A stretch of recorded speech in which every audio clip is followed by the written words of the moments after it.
Depuis 2018, le nombre d'heures de travail hebdomadaire ne peut dépasser 52 heures dans les entreprises employant plus de 300 personnes et dans les établissements publics. Et dès le 1er juillet prochain, cette législation sera également appliquée aux compagnies employant entre 5 et 50 individus. Cependant, les PME ont demandé le report de son application. Selon elles, 4 entreprises manufacturières sur 10 ne sont pas encore prêtes. Près de la moitié des 200 firmes interrogées auraient invoqué le manque de main-d'œuvre.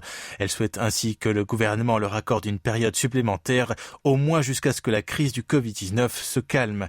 D'après le directeur de la cellule du travail intelligent de la Fédération des PME de Corée, Lee Tae-hee, il est difficile de se procurer des travailleurs supplémentaires, d'autant plus que l'entrée des étrangers en Corée du Sud est de facto suspendue depuis le début de la pandémie. Or, l'exécutif n'envisage pas d'accepter cette demande, à en croire le ministère de l'Emploi et du Travail, qui a interrogé quelques 1300 entreprises. 9 sur 10 se seraient montrés favorables à la réduction des heures de travail hebdomadaires maximales dès le mois prochain. Ainsi, il projette de respecter le calendrier initial et de ne pas accorder de période de grâce. Selon le directeur général chargé de la politique de l'emploi au ministère, Kwon Gi-sop, comme ce dispositif est prévu par la loi pour reporter sa mise en œuvre, il faudrait que l'Assemblée nationale mène un débat.